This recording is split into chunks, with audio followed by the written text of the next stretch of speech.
안녕하세요, 모터시티입니다. 이번 오프시즌이 디트로이트의 미래에 있어서 참 중요한 여름이 될 텐데요. 랭던은 여러모로 중요한 결정을 내려야 하는 오프시즌이기도 합니다. 랭던이 취임 기자회견 당시부터 지금까지 한결같이 유지하고 있는 마인드셋은 올바른 방법으로 차근차근 위닝팀을 구성하는 것입니다. 당장의 승수에 목매는 것보다는 팀 문화를 다잡아놓고 위닝 마인드를 서서히 키워나가는 것인데요. 취임 당시에도 연장 계약을 앞둔 루키 스케일 선수들에 대한 검증 과정을 통한 코어 정리와 로스터 정리를 한다고 했는데, 랭던이 계획한 것보다 팀의 성과가 예상치 못하게 잘 나오면서 랭던의 기존 플랜에 차질이 생겼는데요. 14승 팀이 갑자기 44승을 하질 않나, 44승 하던 팀이 갑자기 60승을 하질 않나. 랭던은 올해 초 인터뷰에서도 이 팀은 아직 우승 도전할 컨텐더 팀이 아니다라고 밝히기도 했는데요.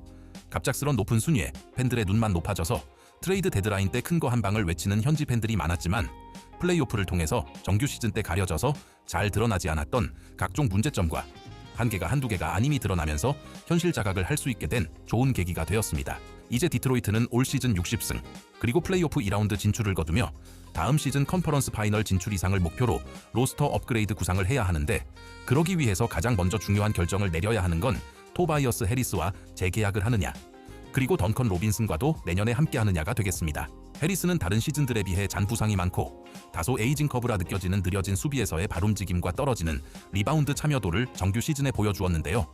플레이오프 1라운드에서 제일런 듀렌의 극심한 부진을 틈타 2옵션으로서 엄청난 플레이를 해주며 팀의 2라운드 진출을 이끌었고, 2라운드에서도 3차전까지 8경기 연속으로 20점 이상을 기록하며 다음 시즌 재계약 생각을 안 할 수 없게 베테랑의 품격을 보여주었습니다. 이러한 활약을 바탕으로 이번 오프시즌에 여러 팀들로부터 관심받을 거란 이야기가 있고, 코트 안팎에서 라커룸 분위기 잡아주고 위닝 문화를 정착시키는데 이바지한 해리스를 디트로이트 역시 잔류시키려고 하고, 해리스 본인 또한 디트로이트에서 뛰고 싶어하는 의지가 강하다고 알려졌는데요.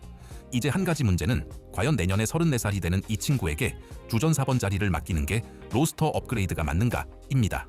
이번 플레이오프를 통해 느낀 것 중 하나가 바로 높이 보강인데, 수비도 잘 안 되는 듀렌이 설상가상으로 리바운드 경합마저도 밀리는 모습을 보이면서 듀렌 옆에 해리스보다 젊고 활동량 많고 리바운드 싸움을 잘 해줄 수 있는 새로운 4번 자원이 주전 자리를 차지해야 하지 않나?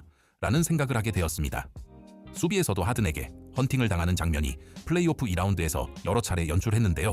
무엇보다도 제가 이야기하고 싶은 건, 만약 해리스와 재계약을 해야 한다면 주전이 아닌 벤치롤을 주어야 한다는 겁니다. 올 시즌 보였던 노세화의 기운이 내년엔 더할 것이고, 활동량이 요구되는 트렌드에 주전 롤로 적합한지 생각해 봐야 할 겁니다.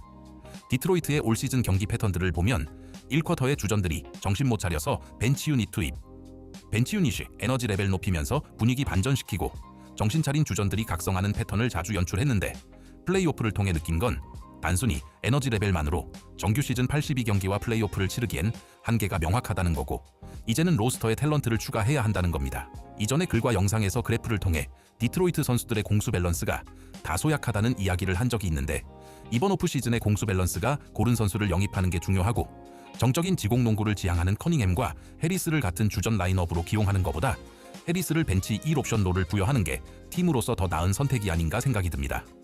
내년에 34살이 되는 해리스를 또 다음 시즌에 공격이 옵션으로 쓸 순 없잖아요. 이번에는 던컨 로빈슨에 관해 이야기해 볼 텐데요. 사실 이번 시즌 그를 영입할 때 처음부터 주전 롤을 보장받고 온 건 아닙니다. 원래 그 자리의 주인은 제이든 아이비였으나 프리시즌 첫 경기부터 아이비가 부상당하며 한 달간 아웃되면서 자연스레 로빈슨이 스타팅으로 올라가게 된 건데요. 아이비가 복귀했을 때는 디트로이트가 14승 2패를 기록하며 12연승 고공행진을 달릴 때라 굳이 로빈슨을 벤치로 내릴 필요성을 느끼지 못했고, 결국 그 라인업으로 끝까지 시즌을 치르게 됩니다. 다만 정규 시즌에서는 성적까지 따라와주니 로빈슨의 약점이 크게 보이지 않았는데, 플레이오프 가서 한계치가 드러나기 시작합니다. 정규 시즌 때도 지적되던 로빈슨의 수비력이 들통나고 상대 팀들은 던로 헌팅을 시전했습니다. 경기당 세네 개의 파울은 기본이었고, 이로 인해 팀 파울 개수도 늘어나면서 경기 템포와 흐름을 내주는 일이 빈번했습니다. 플레이오프에서 보여지는 스탯상으로는 3점 성공률 47%로 좋았지만 수비수들을 벗겨내는데 어려워했고, 무엇보다도 공을 잡고서 슛이 여의치 않았을 때 그 이후 플레이메이킹이 빡센 플레이오프에서는 통하지 않았던 게 컸습니다. 공격에서 점수를 내도 수비에서 내주는 실점이 더 많다 보니 사실상 그의 3점 메이드는 큰 의미가 없는 거와 다름없었습니다. 정규 시즌에서 커닝햄과 가장 많은 출장 시간을 뛴 선수가 바로 로빈슨인데, 정규 시즌 넷 레이팅이 플러스 10.4로 괜찮았지만 정작 플레이오프에서는 이 둘이 함께 뛴 35분 동안 넷 레이팅이 마이너스 0.4로 급감하면서 로빈슨을 이대로 주전 라인업에 두는 게 맞는 걸까?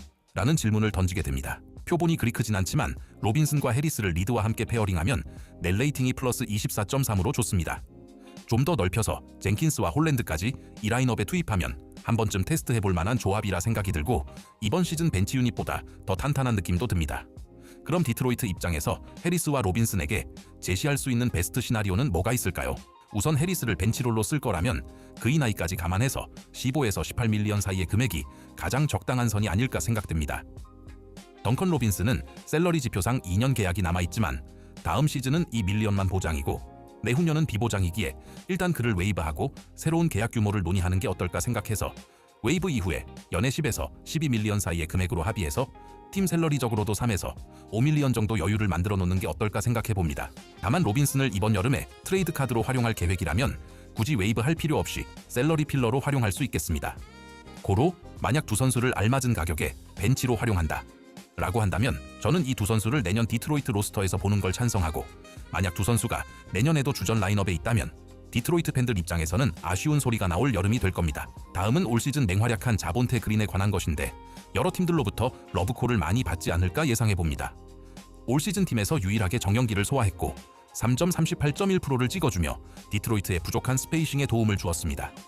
무엇보다도 폭발적인 운동 능력과 빡센 에너지 레벨을 바탕으로 한 타이트한 수비는 디트로이트 상승세의 기폭제이기도 했습니다. 가끔 어이없는 패스턴 오버하고 플레이오프에서 2경기만 좋았고 내년에 33살이 된다는 점 등등이 고민해봐야 할 부분들이지만 부담 없는 가격대라면 내년에도 디트로이트 로스터에서 보고픈 선수입니다. 다음은 케빈 허더인데 아이비 트레이드 때 넘어온 선수로 여전히 몇몇 디트로이트 팬들은 해당 트레이드에 불만을 가지고 있으나 개인적으로는 이 트레이드를 좋게 봅니다. 3점 조회하고 웬만한 건 로빈슨보다 허더가 현 시점에서 더 낫다고 느껴질 정도로 볼핸들링이 정말 부드럽게 잘하고 수비 1인분 가능하고 BQ 좋아서 농구를 할 줄 아는 선수다 라고 생각합니다. 부상만 아니었으면 플레이오프에서 더 유용하게 쓰였을 텐데 이 부분에 관해 랭던도 아쉬워했고요. 만에 하나 로빈슨을 벤치로 내리게 되면 허더의 자리 만들기가 쉽지 않을 것으로 보여서 제 마음속으로는 재계약을 원하지만 여러 여건상 다음 시즌에 다른 유니폼을 입을 가능성이 더 커 보입니다. 디트로이트 관련해서 오프시즌 최대 니즈가 슈터라고 생각하시는 분들이 많은데 그것 또한 틀리냐 얘기는 아니지만 당장 슈터보다도 샤크레이터와 볼핸들러가 더 급합니다. 당장 플레이오프 2라운드 3차전과 5차전 패한 과정을 보더라도 슈터가 없어서 진 게 아니라 클러치 때 스스로 해결해줄 샤크레이터와 볼핸들러 부재로 졌다고 보는 게 더 맞다 생각합니다. 랭던도 현지 시간으로 어제 열린 기자회견에서 이번 오프시즌에 중점적으로 포커스 두는 보관 교소를 샤크레이터 및 볼핸들러라고 밝혔는데요. 과연 디트로이트는 이번 드래프트와 FA 시장에서 어떠한 결정들을 내릴지 해리스와 로빈슨과 내년에도 동행할지 지켜봐야겠습니다. 더 자세한 내용과 다른 글들은 제 블로그 글을 참고하시면 볼 수 있고요. 농구는 디트로이트